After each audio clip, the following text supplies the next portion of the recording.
आप देख रहे हैं श्री हरि कृपा आश्रम चैनल। संस्थापक स्वामी श्री हरि चैतन्य पुरी जी महाराज।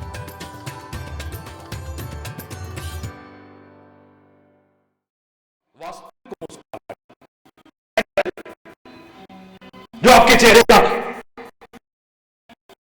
कर देती है, आपके व्यक्तित्व में निखार ला देती है, आपके पात्र कर देती है।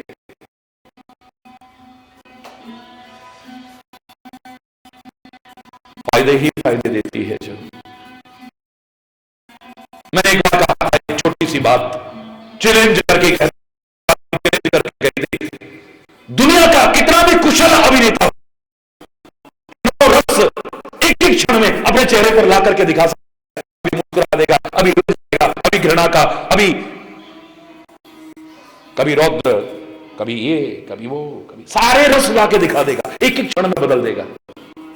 लेकिन दो काम एक साथ करके दिखा दे, ठहाका मार के हंसे भी और गाल भी फुला दे जा। हरि बोलना। गाल भी फुलाए और ठहाका मार के हंसे भी, ये दो काम जैसे नहीं हो सकते हैं एक साथ। विश्व का कोई भी प्राणी ये कहने वाला हरि चैतन्य की नथी इम्पॉसिबल, ये इम्पॉसिबल है, क्योंकि अपवाद सब जगह है, ये काम कोई नहीं कर सकता है। ठहाका मार के हंसे भी और गाल भी फुला ले। ठीक ऐसे ही दिल में अगर क्रोध हो, अंदर अगर क्रोध की आग जल रही हो, द्वेष की आग जल रही हो, बदले की आग जल रही हो, ईर्ष्या की आग जल रही हो, घृणा तुम्हारे मन में प्रवेश कर गई है, अहंकार तुम्हारे अंदर आ गया है, आप सच्ची मुस्कुराहट, वास्तविक मुस्कुराहट अपने चेहरे पर भी नहीं ला सकते, अंदर की तो बहुत दूर की बात।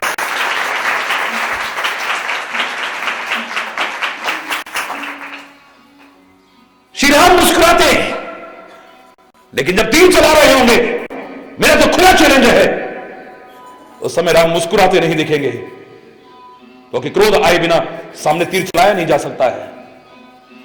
उस समय मुस्कुराहट होगी। ऐसे तो नहीं करेगा कोई भी। हरि बोलना। ये खाली हंसने की बात नहीं है, ये नहीं मुस्कुरा सकता है कोई। खुला आह्वान कर रहा हूं आपका।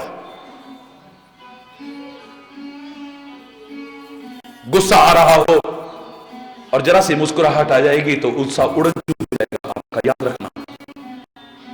और आप कितना भी मुस्कुरा रहे हो, लेकिन जरा सी बात में आपको गुस्सा आ गया, आपकी मुस्कुराहट कब खत्म हो जाएगी पता भी नहीं चलेगा, पता नहीं चलेगा। ऋषि मुनि हजारों वर्ष कठोर तपस्या करके अपने क्रोध पर नियंत्रण कर पाए हो ना कर पाए हो। चिड़िया ने भी बीट कर दी तो गुस्सा आ गया, पानी का छींटा लिया, जला करके राख कर दिया। वो चिड़िया को नहीं जलाया, अपनी तपस्या को जला के राख कर दिया। हरि बोलना। हजारों वर्ष तपस्या करके भी क्रोध पर नियंत्रण कर पाए या नहीं कर पाए, मैं नहीं कहता हूं। हजारों वर्ष तपस्या करके वो ऋषि मुनि बदले की आग को भी खत्म कर पाए नहीं कर पाए, गारंटी नहीं है। बहुत कथाएं भरी पड़ी हैं, एक दूसरे से बदले की ऐसी आग बढ़की, विश्वामित्र जैसा भी वशिष्ठ के 100 पुत्रों तक को हरि बोलना टुकड़े टुकड़े कर देता है। हरि बोलना। बड़े बड़े ऋषि मुनि भी इतनी कठोर तपस्या करके अपने क्रोध को जीत पाए नहीं जीत पाए, अपने अहंकार को जीत पाए नहीं जीत पाए, बदले की आग को जीत पाए नहीं जीत पाए, द्वेष को जीत पाए नहीं जीत पाए, कोई गारंटी नहीं है। लेकिन जिसे हमेशा मुस्कुराना आ गया है, स्वाभाविक मुस्कुराहट आ गई है, मैं दावे से कह सकता हूं वो जीत सकता है क्रोध को, वो जीत सकता है विकारों को, वो जीत सकता है बदले की भावना को, वो जीत सकता है अहंकार को।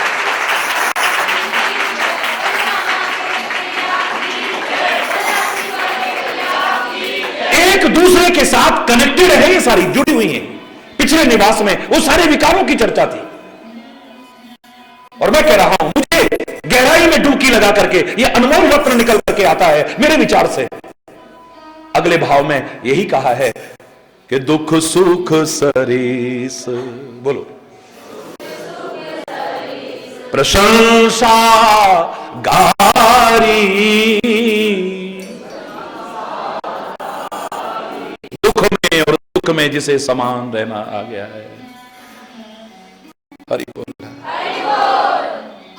दुख में और सुख में समान रहना आ गया है, जिसे जो सहसा कह उठता है, दुख स्वप्ना सुख बुदबुदा दोनों हैं मेहमान, सबका आदर कीजिए जो भेजे भगवान। जो दुख में भी, प्रतिकूलता के दौर में भी, कष्टों में भी ये सहसा कह उठता है, दुख भी मानव की संपत्ति है, तो क्यों दुख से घबराता है? अपने मन को समझाता है ये सहसा, उसके हृदय से आवाज आती है, दुख भी मानव की संपत्ति है, तो क्यों दुख से घबराता है? सुख आया है तो जाएगा, दुख आया है तो जाएगा। जब सुख जाएगा तो दुख देकर, और दुख जाएगा तो सुख देकर, तो सुख देकर जाने वाले से ए मानव क्यों घबराता है? दुख भी मानव की संपत्ति है, तो क्यों दुख से घबराता है? जो अपने मन को ये समझाता है, सुख संध्या का वह लाल क्षितिज जिसके पश्चात अंधेरा है।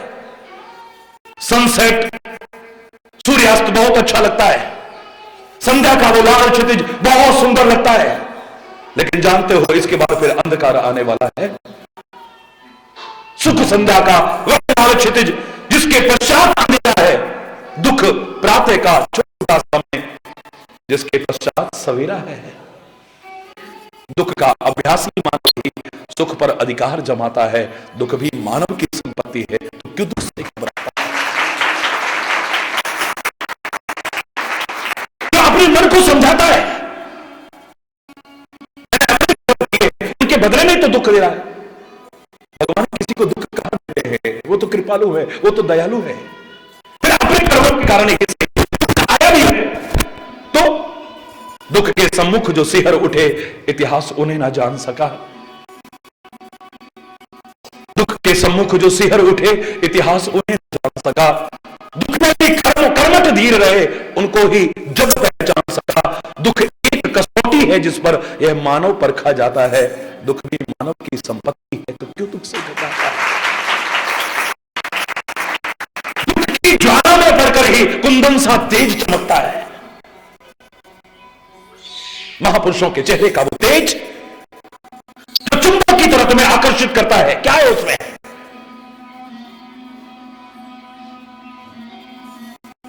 अगर तुम तेज को समझ जाओ तो वो कई बार कह रहे ना, ओ बाबा जी का माथा बड़ा चमकता है, वो घी बादाम का तेज है, दंड बैठक का तेज है, या माल सूतने का तेज है, या तपस्या का तेज, इसे तुम क्या पहचानोगे? बोल। इतना तो मैं कह सकता हूं कि हरि चैतन्य चाहे एक सूखी रोटी भी खाए, लेकिन अगर उसके नाम का आधार है, उसका आश्रय है, और उसके बताई राह पर चल रहा है, तो चेहरे पर तेज रहेगा। हरि बोल।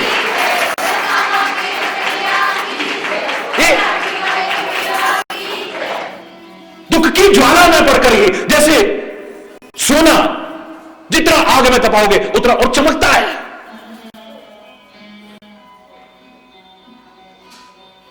घबराता नहीं है वो।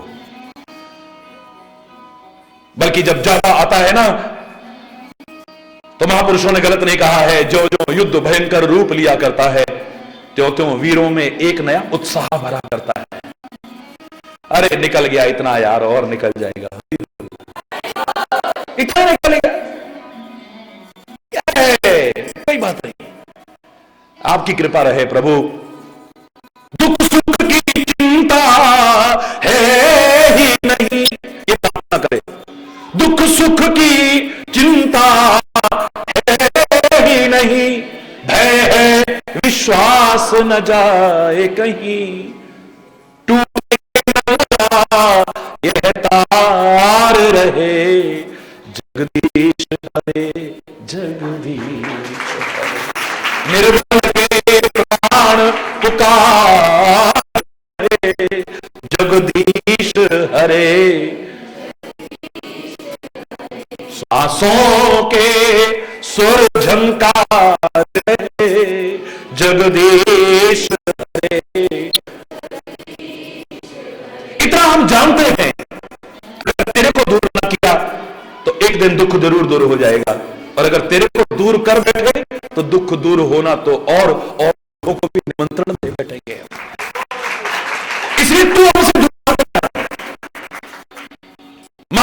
महाभारत में एकमात्र कुंती ऐसी महिला थी जिसने वो शब्द कहे जो अच्छे अच्छे लोग कहने की हिम्मत नहीं कर सकते। महाभारत का युद्ध जब समाप्त हुआ है, श्री कृष्ण कहने लगे, हे कुंती, अब बुआ नहीं, कुंती, तुम भी जानती हो, पहचानती हो, और मैं भी जानता हूं तुमने और तुम्हारे परिवार ने कितने कष्ट उठाए हैं। आज मैं तुमसे कह रहा हूं, जो वरदान मांगना है मांग लो, जो मुझसे मांगना चाहो आज मांग लो तुम, मैं सहर्ष तुम्हें देने को तैयार हूं, कुछ भी मांग लो। कुंती कहती है आंखों में आंसू भर के, हे केशव, हम पर कष्ट आए ना? ले हां आए। जब कष्ट आए, अपार कष्ट आए, तुमको पुकारा ना? बोले हाँ पुकारा। जब तुमको पुकारा तो तुम नंगे पैर दौड़ करके आए ना? आया। सहारा दिया ना हमें? दिया। हमें उबारा ना? हाँ उबारा। हमारी रक्षा करी ना? हाँ की। बस उस बात को याद करके हे माधव इतना कहना चाहती हूं कि वो राज्य और सुख भी मत देना जिसमें आप हमसे दूर हो जाओ, और वो कष्ट भी देते रहना जिसमें आपका साथ हमें बना। मैं नहीं कह रही कि वो कष्ट ही देते रहे। बहुत से कहते हैं हमें कष्ट ही दे देना भगवान, मैं नहीं कहता, मैं कभी नहीं कहता। बहुत से कहते हैं परमात्मा हमें सुख देना, मैं कभी नहीं कहता हूं। मैं इतना कहता हूं वो सुख मत दे देना जिसे पाकर के तुम दूर हो जाओ, और वो दुख भी बेशक देते रहना जिसमें तुम्हारा साथ बना रहे, तुम्हारा याद बनी रहे तुम्हारी, क्योंकि तुम दूर हो गए तो राम विमुख संपत्ति प्रभुताई पाए रही, जाए रही पाई, न सुख बचेगा न संपत्ति बचेगी। और धर्म प्रभु साथ रहे तो चैलेंज करके कह रहे हमारे महापुरुष, जिन सरिता सागर मह जाई, यद्यपि ताज कामना नहीं, तिमी सुख संपत्ति बिना ही बुलाए, धर्मशील बन जाए सुहाए। सागर ने कभी नहीं कहा कि नदियों आओ मेरे पास, नदियों आओ मेरे पास। उसके मन में कामना भी नहीं है नदियां आए मेरे पास, नदियां आए मेरे पास, नदियां आए। वो जानता है कितनी भी आएंगी मेरा स्तर बढ़ने वाला नहीं है, और सूर्य कितना भी सुखा ले मेरा स्तर कम होने वाला नहीं है। वो परम आनंदित है। और ही बोल रहा, उसके मन में कोई कामना नहीं है, जैसे सागर के मन में कोई कामना नहीं है कि नदियां आए, लेकिन नदियां अपने आप बिना बुलाए दौड़ दौड़ करके सागर के पास जा रहे हैं। ऐसे ही धर्म और प्रभु का साथ रहा तो सुख और संपत्ति बिना बुलाए भी आपके पास लाख इस सुख और संपत्ति के पीछे भाग भाग करके जिसे तुम नहीं पा सके थे, अब तुम्हारे पास आएगी वो। हरि बोलना। एक शायर ने कहा था ना, भागती फिरती थी दुनिया जब तलब करते थे हम। हरि बोल। भागती फिरती थी दुनिया जब तलब करते थे हम, जब से नफरत हमने की अब बेकरार आने को है, जब से चेहरा घुमाया अभी हमारे पीछे भागने को तैयार है। एक को मनाते रहे, दो को मनाते रहे, चार को मनाते रहे, 10 को मनाते रहे, कोई अपना बनने को तैयार नहीं हुआ।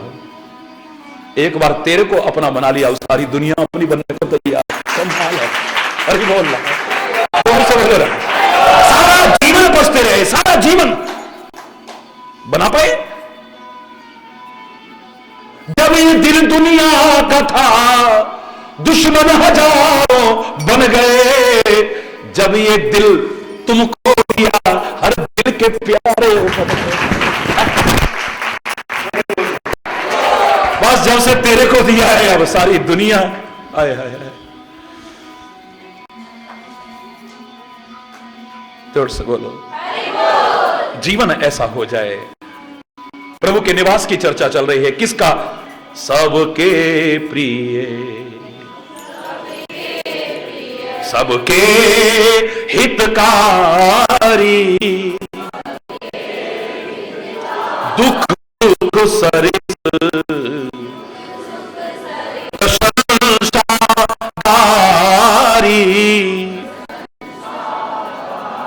अब कोई प्रशंसा कर रहा है तो गालियां दे रहा है तो उसे कोई फर्क नहीं पड़ता है।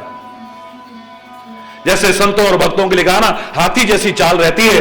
जैसे हाथी चलता है, कोई कहता है गणेश जी आ रहे हैं, गणेश जी आ रहे हैं, तो कोई माला पहनाएगा, कोई फूल चढ़ाएगा, कोई गुड़ खिलाएगा, कोई दक्षिणा चढ़ाएगा। देखो कभी हाथी वाला गांव में निकल जाए तो हाथी को देख करके लोग ऐसा करते हैं, कोई गन्ना खिलाएगा, कोई गुड़ खिलाएगा, कोई भोग लगाएगा, कोई माला पहनाएगा, कोई दक्षिणा चढ़ाएगा, और कुत्ते पीछे से भौंकते हैं। सामने कोई माला पहनाए तो पीछे कुत्ते भौंके तो जैसे हाथी की चाल वही मस्त रहती है, कोई फर्क नहीं आता है। ऐसे भक्त और संत की चाहे कोई प्रशंसा करे चाहे कोई निंदा करे, उसकी चाल में कोई फर्क नहीं आता, उसे कोई फर्क नहीं पड़ता है? समझाने की बात है ना अपने आप को, ऐसा आप भी बन सकते हो। मैंने बताया था मैं बाहर की बात कहां करूं, इस कामा की भूमि से जो मुझे मिला है, लाख जन्म लेकर के इसका ऋण चुका नहीं सकता हूं मैं। लाख जन्म लेकर के मैं खुले शब्दों में कह रहा हूं, मुझे कहने में कोई शर्म और संकोच नहीं है। इस संबंध में भी एक जो प्रेरणा मुझे मिली इसी भूमि पर मिली। 4-5 वर्ष की अवस्था रही होगी शरीर की, और यहां पर अधिकांश ऐसे लोग बैठे हैं जो जब से शरीर गोदी में आया होगा शायद तब से जानते हैं हरि बोलना। क्या संस्कार थे ये भी छुपे हुए नहीं है, क्या भावनाएं थी वो भी छुपी हुई नहीं है, क्या जीवन और आचरण था वो भी छुपा हुआ नहीं है। मैं प्रशंसा के लिए नहीं कह रहा, एक प्रेरणा के लिए कह रहा हूं।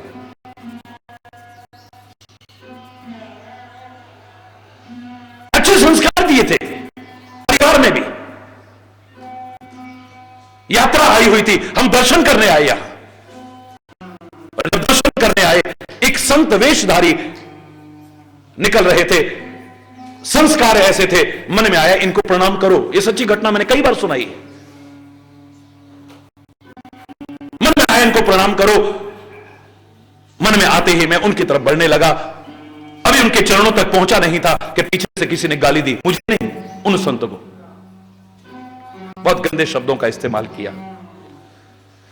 अच्छे बुरे लोग सब जगह होते हैं, तो यहां भी थे ही, हरि बोलना, और हैं भी, और मैं नहीं कहा कि आगे नहीं रहेंगे, रहेंगे आगे भी, हरि बोलना। तुम अच्छे बनना, तुमसे कह सकता हूं मैं अच्छा बनूं, प्रभु से प्रार्थना कर सकता हूं और प्रयास कर सकता हूं, बस हरि बोलना। तेरे भावे जो करे भला बुरा संसार, नारायण तू बैठ के अपना भवन बुहार। बस कबीरा तेरी झोपड़ी गल कटील के पास, करेगा सो भरेगा तू क्यों होए उदास। अच्छे बुरे लोग सब जगह हैं। पीछे से बहुत गंदी गाली दी किसी ने उस संत को, संत ने मुड़ के भी नहीं देखा, मैंने जरूर मुड़ के देखा, मुझसे सहन नहीं हुआ। जब संत ने मुड़ के भी नहीं देखा, उसने और भी गंदी गाली, तो गंदी होती है जो डिग्रीज आप कहते हो, और भी गंदी गाली दी। संत ने मुड़ के नहीं देखा। मेरे मन में आया या तो ये बड़े महान संत हैं, वरना कहीं बहरे तो नहीं है, इतनी गंदी गाली सुन के भी बताओ, मुड़ के भी नहीं देख रहे। आज तक जब भी उदाहरण सुनाता हूं मेरे कान पर हाथ अपने आप चले जाते हैं, क्योंकि मेरे मन में इतने अच्छे संस्कार होते हुए यह भाव आया कि बहरे तो नहीं है कहीं। संत की परीक्षा लेने के लिए पहले संत बनना जरूरी है, लेकिन मैंने मूर्खता की उन संत की परीक्षा लेने की। मैं आगे बढ़ा, उन संत के चरणों में प्रणाम किया, और परीक्षा लेने के उद्देश्य से, मुझे झूठ बोलने में बल्कि एक अपराध लग रहा है, सच बोलने में कोई संकोच नहीं है, मुझसे गलती हुई है, और अपनी गलती स्वीकार करने में कोई शर्म नहीं होनी चाहिए। परीक्षा लेने के उद्देश्य से मैं जानबूझ के धीरे से बोला, महाराज जी, ऊपर से तो ऐसे लगा जैसे प्यार का दरिया फूट पड़ा हो। मेरे को उठाया, अपने गले से लगाया, छोटा सा बच्चा कैसे बोल रहा है, उठाया, गले से लगाया, लेकिन मैं तो उनके हाथों से फिसला, फिर उनके चरणों में गया, उनके चरण धूली ली, अपने माथे पर लगाई, आपको धन्य धन्य किया, ये तो बड़े महान पुरुष है, बहरे तो नहीं है ये। मैंने कहा महाराज क्षमा करिएगा, मेरे मन में, अरे कोई बात नहीं, कोई बात नहीं, और बेटा, मैंने कहा महाराज मैं अपने अपराध की क्षमा यात्रा बाद में करूंगा, लेकिन पीछे आपको तो गाली दे रहा था, मुझे आगे बोलने ही नहीं दिया। बड़े आराम से कहते, दे ही तो रहा था, ले क्या बेटा, दे ही तो रहा था, दे ही तो रहा था, ले क्या रहा था? मैंने कहा महाराज इतनी गंदी गाली, इतनी गंदी गाली। बोले बेटा जिनके पास जो होता है ना वो वही देते हैं। इनके पास गालियां हैं, इनके पास दुर्व्यवहार हैं, इनके पास निंदा चुगलियां हैं, इनके पास जलन और ईर्ष्या है, इनके पास द्वेष है, इनके पास घृणा है, ये वही उगलते हैं। पर हमारे पास तो क्षमा है, करुणा है, कृपा है, उदारता है, दया है, परोपकार है, हम वही देने की कोशिश करते हैं। अगर हमने भी ऐसा ही किया तो फिर इनमें और हम में फर्क क्या होगा? एक दुष्ट अपनी दुष्टता को न छोड़े और संत यदि अपनी संतता को छोड़ दे तो वो दुष्ट से भी गया गुजरा हो जाएगा। हरि बोल। दुख सुख सरिस प्रशंसा गारी, दुख सुख सरिस प्रशंसा गारी। कोई बड़ाई कर दे, महाराज आप तो बड़े महान हैं, महाराज आप तो बड़े दयालु हैं, महाराज आप तो बड़े परोपकारी हैं, महाराज आप तो बड़े ये, महाराज आपने तो ये, महाराज आपने तो ये, आपने तो सारी दुनिया में नाम कर दिया, महाराज ऐसा तो अकड़ नहीं जाता है वो। हरि बोलना।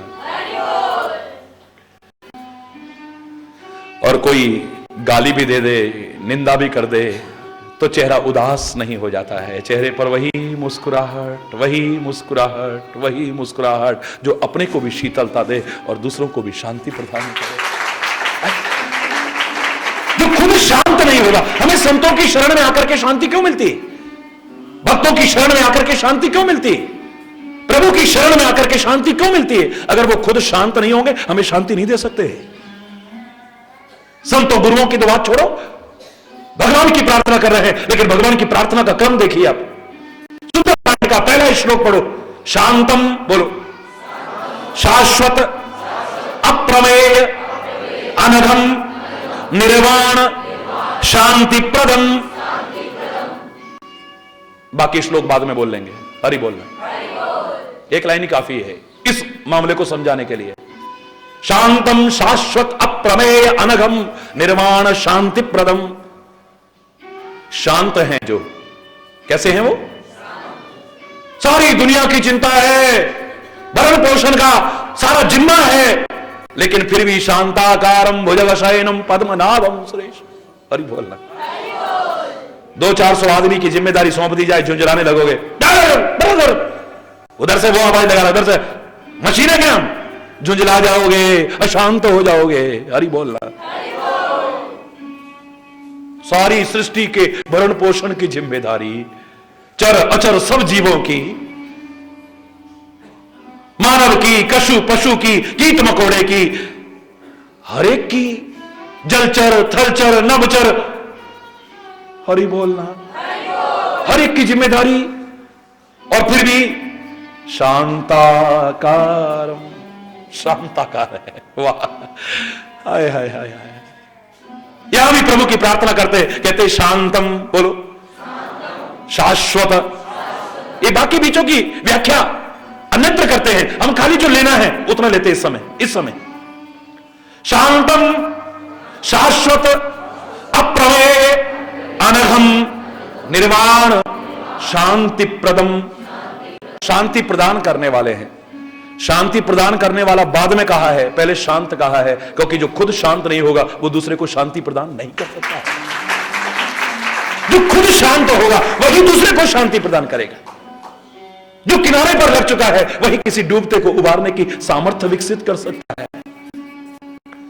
जो खुद ही सहारे जीते हैं वो औरों को सहारा क्या देंगे? जो डूब रहे हैं बीच भंवर वो औरों को किनारा क्या देंगे?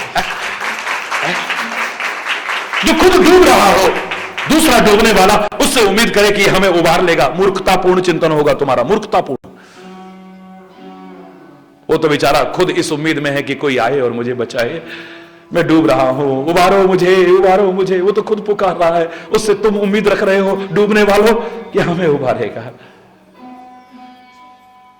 हरि बोल। जो खुद ही सहारे जीते हैं औरों को सहारा, जो डूब रहे हैं बीच भंवर औरों को किनारा, अब भी ये दिले नादान समझ, वो प्रभु ही सहारा सबका है। हरि बोल। इसलिए दुनिया भर के सहारे ढूंढे और बाद में तुम्हारे हाथ में निराशा लगी, हताशा लगी। एक दरबार ऐसा है, उसे पकड़ लो, ना निराशा लगेगी ना हताशा लगेगी, प्रसन्नता ही प्रसन्नता।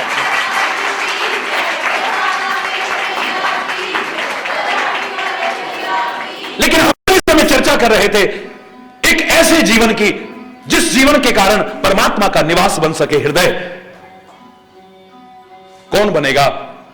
समय काफी हो रहा है, बस खाली इस चौपाई को दोहराते हैं। सबके प्रिय,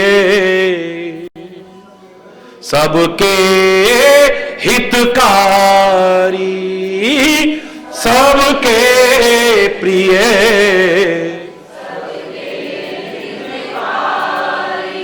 दुख सुख सरिस प्रशंसा गारी, दुख सुख सरिस प्रशंसा। व्याख्या कल ईश्वर की कृपा से, लेकिन अभी इस निवास को पूरा बोलते जरूर हैं। कहीं सत्य प्रिय वचन विचारी, कहीं सत्य प्रिय वचन विचारी, जागत सोवत शरण तुम्हारी, जागत सोवत तुम ही छाड़ी गति दूसर नाही, तुम ही गति राम बसहु तिनके मन माही, राम बसहु।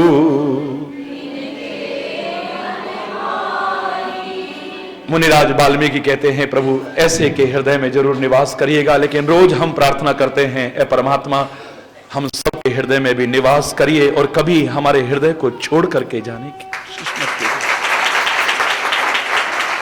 रोज दोहराऊंगा, अरे ओ बांके बिहारी, तू बांके बिहारी है, बड़ी अच्छी बात है। तू वृंदावन बिहारी है, बड़ी अच्छी बात है। तू रास बिहारी है, बड़ी अच्छी बात है। तू कुंज निकुंज बिहारी है, तू बड़ी अच्छी बात है। और मैंने तो आज प्रातःकाल आपसे कहा कि मैं वृंदावन बिहारी भी कहूं, उससे पहले कामवन बिहारी कहूंगा, क्योंकि हमें गर्व है, हमें नाज है इस बात पर कि उसने बाल लीलाएं हमारे कामवन में बिहार करके की है। कुछ लोगों के मन में भ्रम होता है कि महाराज जी को करोड़ों लोग कामा की कन्हैया क्यों कहते हैं। अरे लोग महाराज जी को क्या कहते हैं छोड़, लेकिन महाराज जी उस कन्हैया को भी कामा का कन्हैया कहने में नाज महसूस करते हैं, गर्व महसूस करते हैं, क्योंकि वो खाली वृंदावन में नहीं रहा है, खाली मधुबन में नहीं रहा है, खाली मथुरा में नहीं, हमारे कामा में भी उसने बिहार किया है। इस भूमि पर अनंत लीलाएं की। अरे गर्व से कहा करो, तुम्हें तो नाज होना चाहिए, गर्व होना चाहिए, खुश होकर के बोला करो। बोलना जोर से बोलो ना, और जोर से बोलो ना।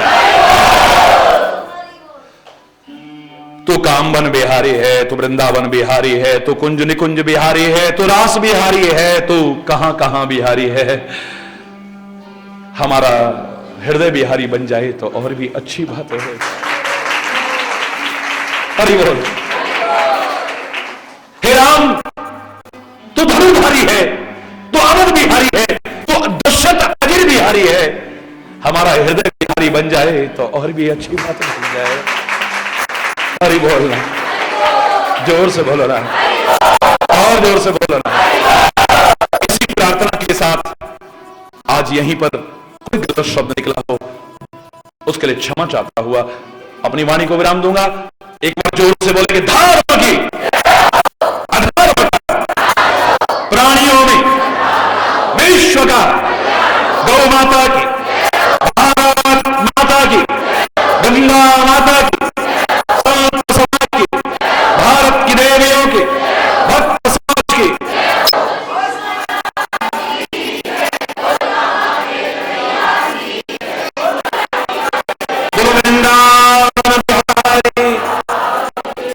जय जय श्री राधे श्याम राम। हरि बोल, हरि बोल, हरि बोल।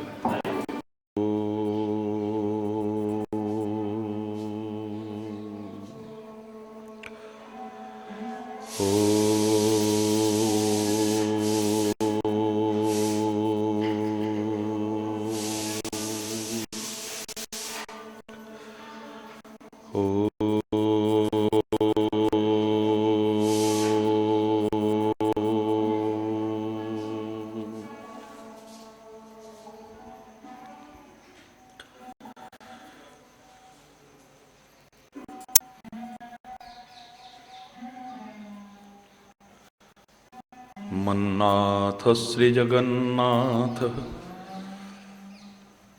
मद्गुरु श्री जगद्गुरु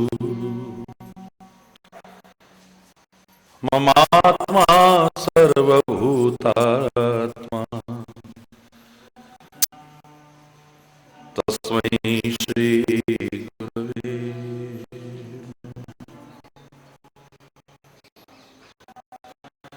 ओम शांति शांति।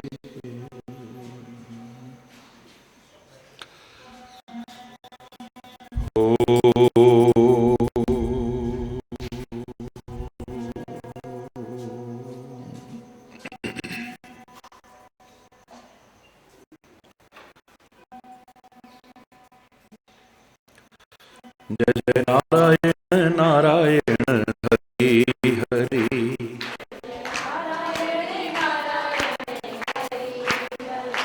जय जय नारायण नारायण हरि हरि।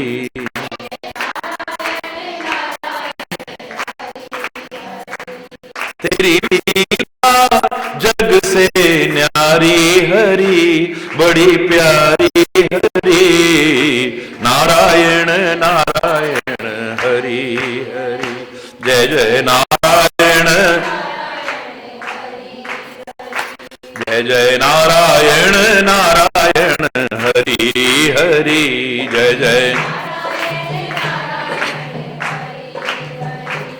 हम आए शरण तिहारी हरि। हम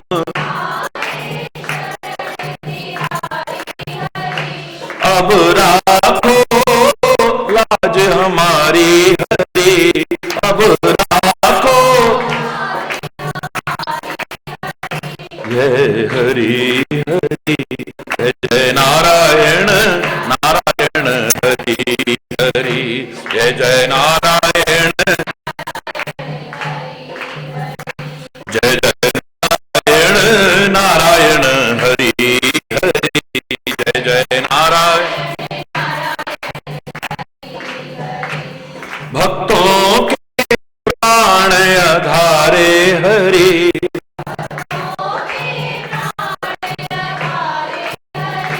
सारे जग के परम सहारे हरि।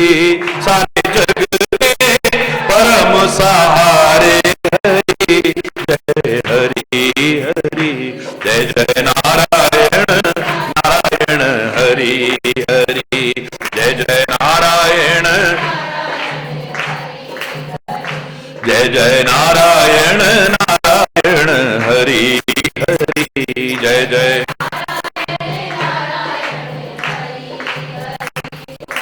नारायण नारायण हरि हरि। जय नारायण तेरी लीला जग से न्यारी हरि। तेरी लीला जग से न्यारी हरि बड़ी प्यारी प्यारी हरि हरि। जय जय नारायण नारायण हरि हरि। जय जय नारायण नारायण जय जय नारायण नारायण हरि हरि।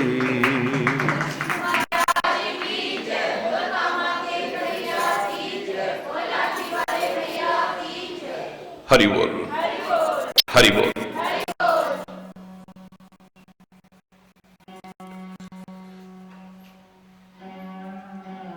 किसके हृदय में निवास करेंगे परमात्मा?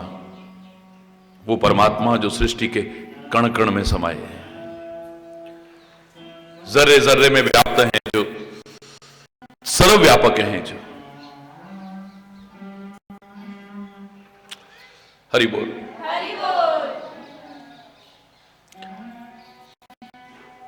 उसी क्रम में वाल्मीकि ने बड़े सुंदर निवास बताए हैं प्रभु के।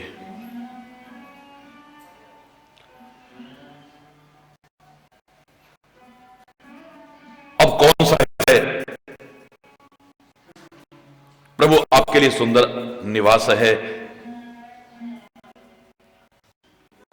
वाल्मीकि बहुत सुंदर भाव से प्रस्तुत कर रहे हैं। सबके प्रिय, सबके हितकारी,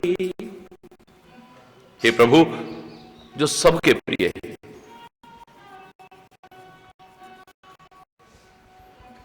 और सबके हितकारी है।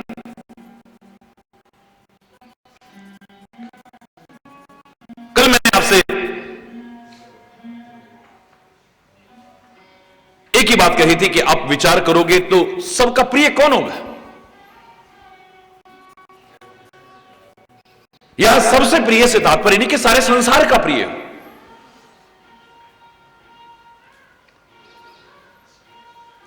परमात्मा भी सबको प्रिय नहीं।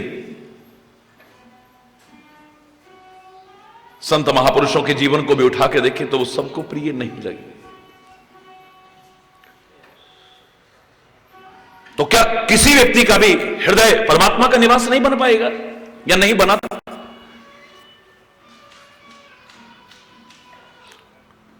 या सबसे प्रिय से तात्पर्य है जो सज्जन लोग हैं, विचारशील लोग हैं, जो मानव के शरीरधारी सच्चे अर्थों में मानव, सच्चे अर्थों में इंसान है।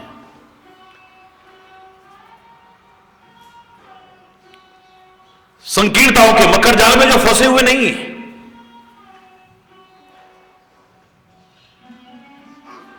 मानव शरीर में जो पशुधारी नहीं है, पशु तुल्य जीवन नहीं जी रहे, जो असज्जनता जिनके अंदर नहीं है,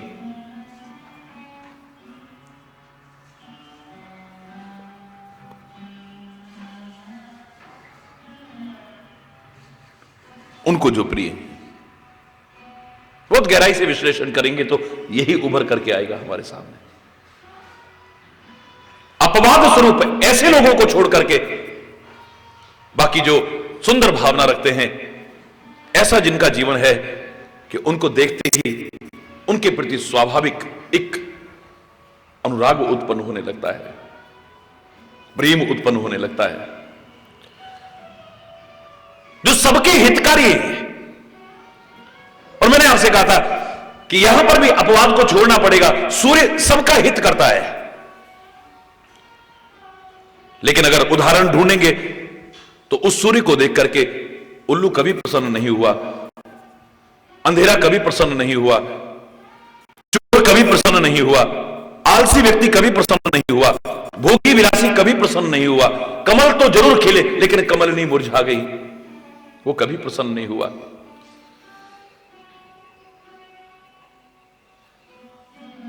तो क्या सूर्य सबका हित नहीं करता है? बिना किसी भेदभाव के सबका हित करने वाला, हित चाहने वाला वो सूर्य। लेकिन अगर देखें तो वही दृष्टिकोण से देखेंगे तो आपको बहुत सारे ऐसे उदाहरण मिल जाएंगे।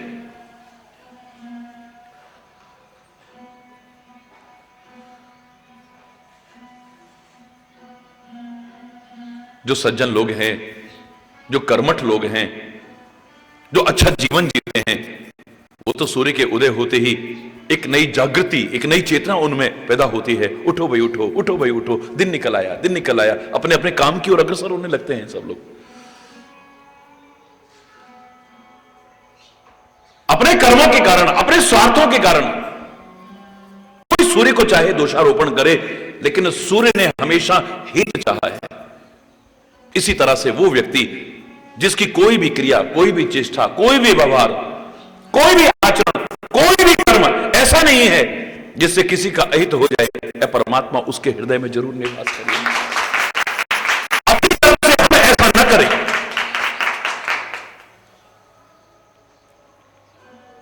फूल की तरह हमारा जीवन हो कि हम सबको प्रिय लगे, अच्छे लगे।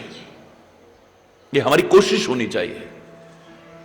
याद करो, मैंने एक बार कहा था, जब बात आई थी कि नजरों से गिरना नहीं है, तो मैंने नहीं कहा था कि पहले तो कोशिश करो कि दुनिया की नजरों से भी न गिर जाओ कहीं।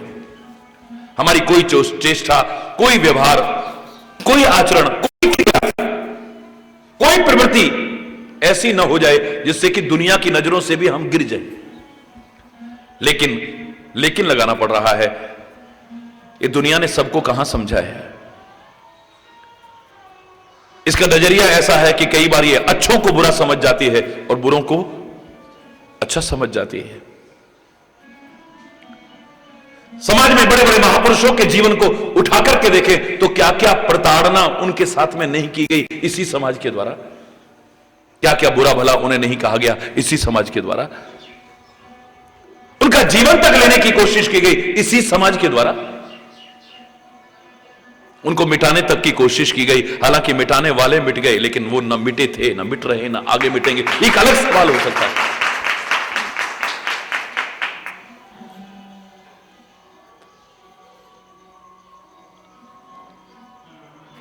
हमारी कोशिश ऐसी हो कि कोई क्रिया हमारी ऐसी ना हो, कोई चेष्टा ऐसी ना हो, कोई व्यवहार ऐसा ना हो, कोई कर्म ऐसा ना हो कि हम दुनिया की नजरों में भी गिरें। पर दुनिया का तो अपना अपना नजरिया है। हर क्रिया, हर मनुष्य, हर घटना, हर परिस्थिति को देखने का अपना अपना ढंग है। सबको कौन व्यक्ति संतुष्ट कर पाया है? परमात्मा अवतार लेकर के आए, वो सबको संतुष्ट नहीं कर पाए, तो हम सबको संतुष्ट कर पाएंगे। इस भ्रम में जीने की कोशिश मत कीजिएगा। सबको संतुष्ट नहीं कर सकते, तो ऐसे में क्या करें हम? तो इसमें भी मैंने आपसे यही कहा था कि पहले तो कोई कोशिश हमारी ऐसी ना हो कि हम दुनिया की नजरों से भी गिरे। लेकिन दुनिया कई बार नहीं समझ पाती है। जिनकी दोष दृष्टि बन चुकी हो, उन्हें तो हर एक में से दोषी नजर आते हैं। वो हमारे और तुम्हारे जीवन को तो क्या, एक आम व्यक्ति के जीवन को तो क्या, संत महापुरुष के जीवन को तो क्या, भगवान के विभिन्न अवतारों के जीवन को तो क्या, मर्यादा पुरुषोत्तम को भी अगर उनके सामने खड़ा कर दिया जाए, जिसने कदम कदम पर मर्यादाओं का पालन किया, वो श्री राम खड़े हैं सामने, लेकिन दोष दृष्टि के कारण वहां भी कमियां निकाल देता है। काहे के भगवान थे? गर्भवती सीता को जंगलों में भटकने को छोड़ दिया। काहे के मर्यादा पुरुषोत्तम थे? बाली को छुप करके मार दिया। काहे के मर्यादा पुरुषोत्तम थे? शंभू का वध कर दिया। काहे के मर्यादा पुरुषोत्तम थे? काहे के मर्यादा? उन पर भी प्रश्न चिन्ह लगा देते हो। हरि बोल है।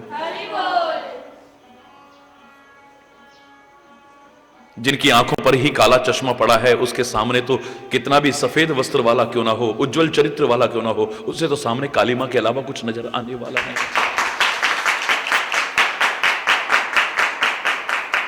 ऐसे में क्या करें फिर? आपका प्रश्न होगा।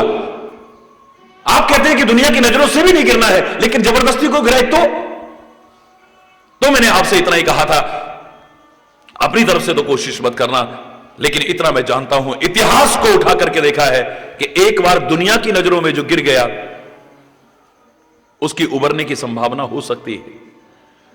इस भवसागर में उबरने की संभावना हो सकती है, लेकिन जो अपनी आत्मा या परमात्मा की नजरों में गिर गया, वो जीवन में कभी संवर नहीं पाएगा, कभी संभल नहीं पाएगा। तो यहां पर फिर अंत में यही कह सकता हूं कि पहले तो कोशिश ऐसी करना कि कोई क्रिया, कोई चेष्टा, कोई व्यवहार, कोई कर्म ऐसा ना हो जाए कि दुनिया की नजरों से भी गिरे। लेकिन ये न समझ पाए तो कोई बात नहीं, कम से कम हमसे कुछ ऐसा ना हो जाए जिससे कि हम अपनी आत्मा या परमात्मा की नजर में कभी गिर जाए। आत्मा, महात्मा और परमात्मा की नजर अलग अलग नहीं है। चाहो कि तुम शांति से बैठो तो तुम्हारी आत्मा ही तुम्हें धिक्कारने लगे कि तुम क्या जीवन जी रहे हो, क्या कर्म कर रहे हो, क्या आचरण कर रहे हो, लोग तुम्हें क्या समझते हैं और तुम हो क्या। हरि बोल, जोर से बोल रहा। उस भजन का भाव मैंने यही तो कहा था, परमात्मा से प्रार्थना करना, अपनी कोशिश करना कि हमसे कुछ ऐसा ना हो जाए, नजरों से गिराना ना, चाहे जितनी सजा देना, नजरों से गिराना ना, चाहे जितनी सजा देना, नजरों से जो गिर जाए, ये दुनिया की नहीं, दुनिया की नजरों से नहीं, नजरों से जो गिर जाए, ऐ परमात्मा तेरी नजरों से, नजरों से जो गिर जाए, मुश्किल ही संभल पाए हो, नजरों से जो गिर जाए, मुश्किल ही संभल पाए, मोहन तेरे चरणों की गर धूल ही, नजरों से गिराना ना, चाहे जितनी सजा देना, नजरों से गिराना ना, किससे कह रहे हैं, नजरों से जो गिर जाए यानी तेरी नजरों से जो गिर जाए, दुनिया की नहीं, तेरी नजरों से जो गिर जाए वो मुश्किल ही संभल पाए, वो फिर नहीं संभल पाएगा कभी, वो कभी उबर नहीं पाएगा। याद करो, मैंने उदाहरण भी सुनाया था आपको कि जब समुद्र पर बड़ा सुंदर पुल तैयार हुआ, हरि बोल,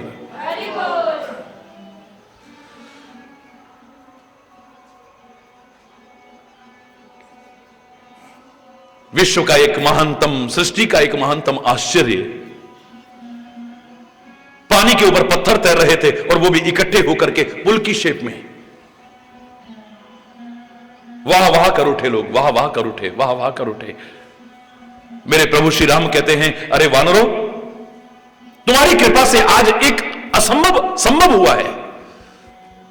कैसा एक महानतम आश्चर्य करके दिखा दिया है तुमने, चमत्कार करके दिखा दिया है। वाह वानरों, वाह अंगद, हे जामवंत, हे नलनील, हे हनुमान, वाह कमाल कर दिया तुमने। वानर कहने लगे, प्रभु क्यों शर्मिंदा करते हो, क्यों परेश, हम क्या कर सकते हैं, आपकी कृपा ना हो तो कुछ भी नहीं हो सकता है। अरे बोलना, ये जो कुछ आपको दिखाई दे रहा है ये आपकी कृपा का चमत्कार है।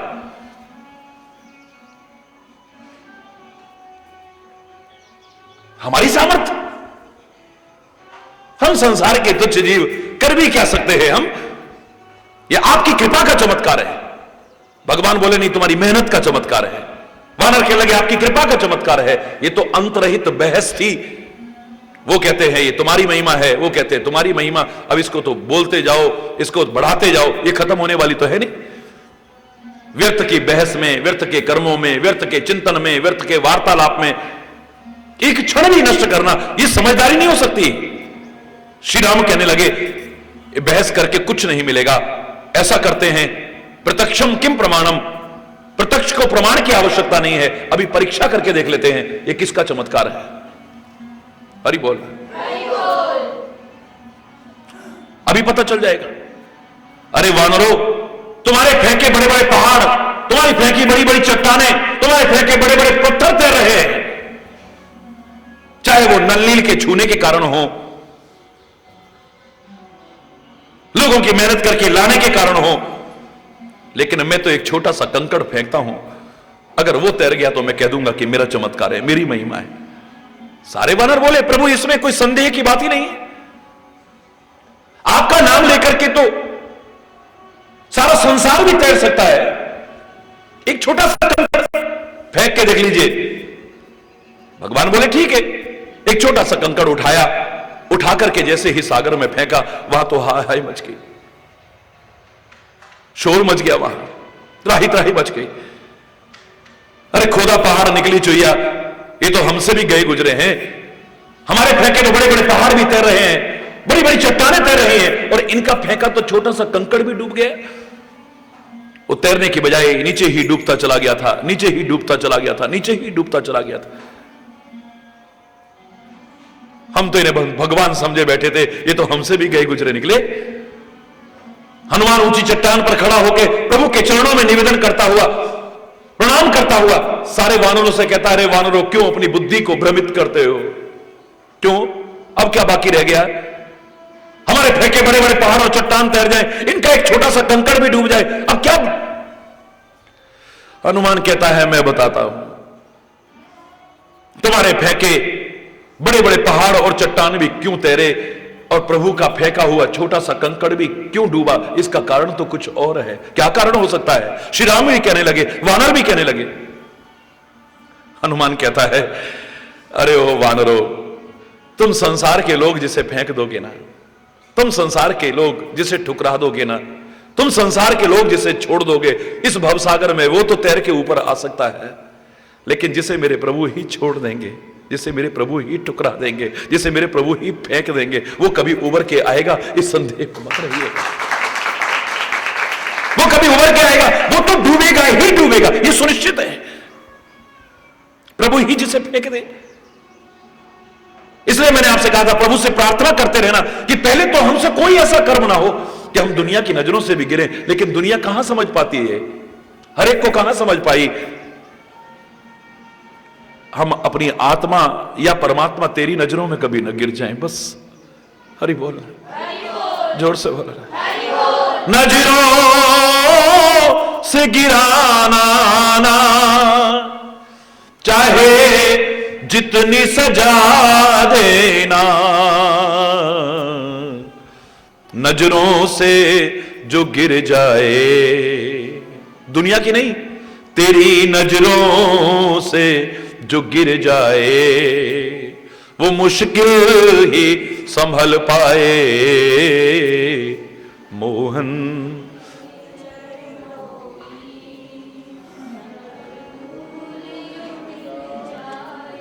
सबके प्रिय, जो सबका प्रिय है। अब भगवान भी सबको प्रिय नहीं हुए। अगर वैसे देखें तो संत महापुरुष सबको प्रिय नहीं हुए, देवी देवता सबको प्रिय नहीं हुए, तो हम क्या सबको प्रिय हो सकेंगे? हरि बोल, जोर से बोलना। तो क्या हमारा हृदय उनका निवास नहीं बन पाएगा? बनेगा। यहां सबसे तात्पर्य किन सबसे है?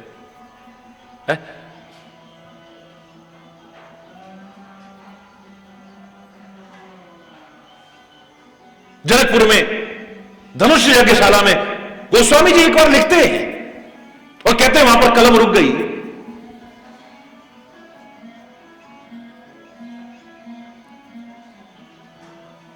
सागर रघुवर बाहुबल, बूढ़ सो सकल समाज।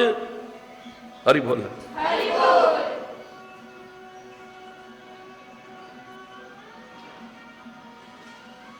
सारा समाज उसमें डूब गया है, सारा समाज डूब गया। तो फिर अब बचा क्या वहां पर? सारा समाज, बूढ़ सो सकल समाज, कहते तुलसी ने यहां लिखा और कलम रुकी। अब लिखू क्या? जब सारे ही डूब गए, जो सब में तो जनक भी आ गए, सीता भी आ गई, विश्वामित्र भी आ गए, फलाने भी आ गए, ढिकाने भी, अब बचा कौन वहां पे?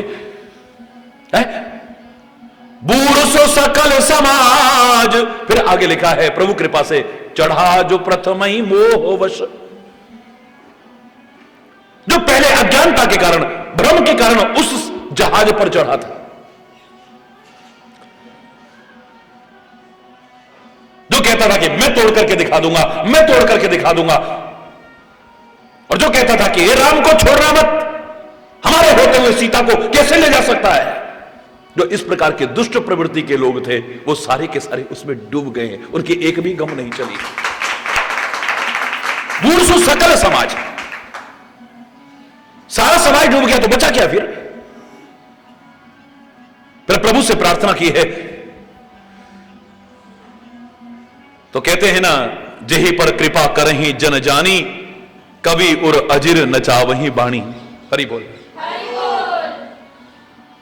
फिर लेखनी चली है उनकी कृपा से। सारा समाज डूबा, पर कौन सा सारा समाज? जो मोहवश उसमें चढ़ा था। अज्ञानवश चढ़ा था उसमें, वो सारा का सारा समाज डूब गया है। तो यह सबके प्रिय से तात्पर्य नहीं कि सारे संसार के प्रिय है। दुष्ट व्यक्ति संत को देख करके कहां प्रसन्न होगा, चोर सूर्य को देख करके कहां प्रसन्न होगा, उल्लू सूर्य को देख करके कहां प्रसन्न होगा, भोगी विलासी आलसी आदमी सूर्य को देख करके कहां प्रसन्न होगा। ऐसे ही सज्जन व्यक्ति को, सच्चे संत, सच्चे भक्त, सच्चे महापुरुष, सच्चे सदगुरु को देख करके हर कोई प्रसन्न होगा, मुझे नहीं लगता है।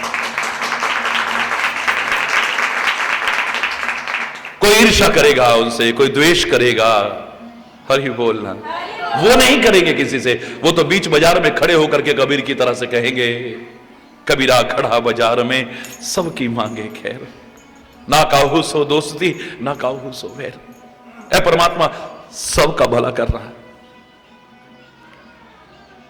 जो हमारा अच्छा चाहते हैं, जो हमारा बुरा चाहते हैं, जो अच्छा करते हैं, जो बुरा भी करते हैं, ऐ परमात्मा उनका भी कभी बुरा ना हो। परमात्मा सबका भला ही भला करना, परमात्मा सबका। नानक नाम चढ़ती कला, तेरे पाने सर्वत्र दा भला, सबका भला हो जाए, सबका भला है।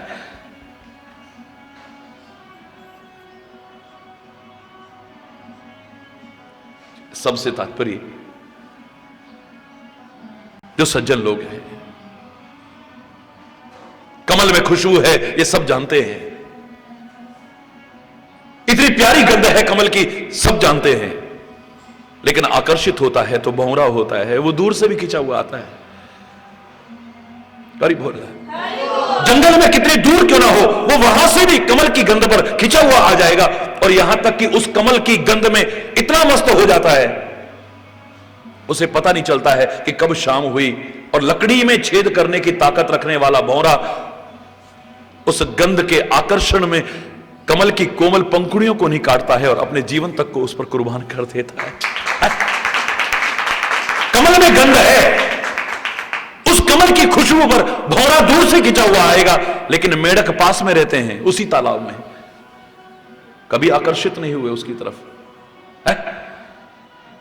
कहावत भी बनी है, मेढकी को जुकाम हो गया है, जो इसे खुशबू का पता ही नहीं चल रहा कि बगल में कितनी प्यारी खुशबू रहती है। हरि बोलना है। जो गुणग्राही होगा वो दूर से भी खिंचा हुआ चला आएगा, और जो गुणग्राही नहीं होगा वो हरि बोलना, वो पास रह करके भी लाभान्वित नहीं हो सकता है कभी भी है?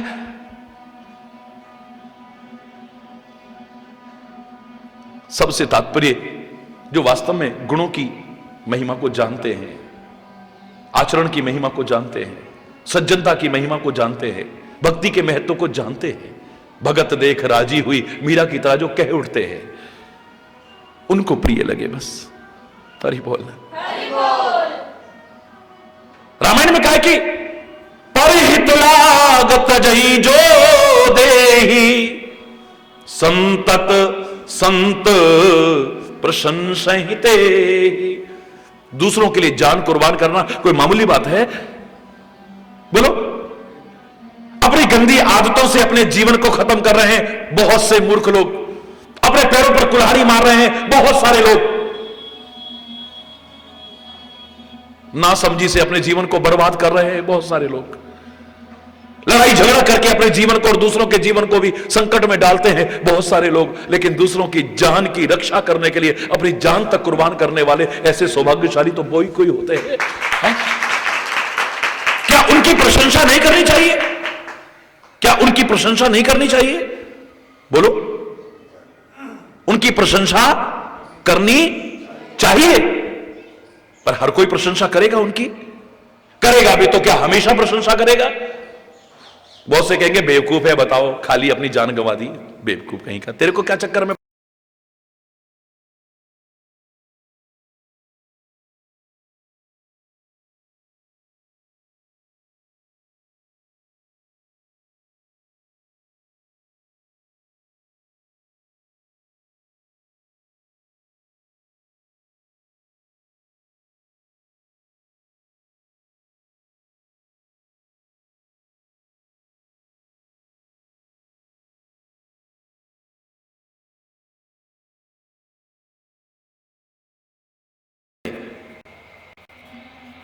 दुष्टों के द्वारा की हुई प्रशंसा भी किसी काम की नहीं है, और दुष्ट अगर आलोचना भी करते हैं वो भी किसी काम की नहीं है, कोई महत्व नहीं रखती। संत प्रशंसा ही नहीं। संतत माने हमेशा अगर कोई प्रशंसा कर सकता है अच्छे काम की तो वो संत ही हो सकता है, असंत नहीं हो सकता है। तुम अच्छा जीवन बना रहे हो, तुम सबको प्रिय नहीं लगोगे, सज्जनों को ही प्रिय लगोगे। हरि बोल।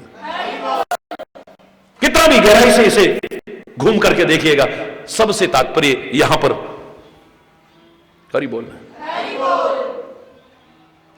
सबके प्रिय, बोलो सबके हितकारी,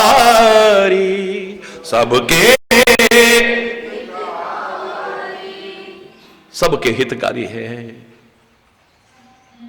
अब सूर्य सबका हितकारी है तो आप कहोगे कि अंधकार का क्या हित हुआ जी? हरि बोल।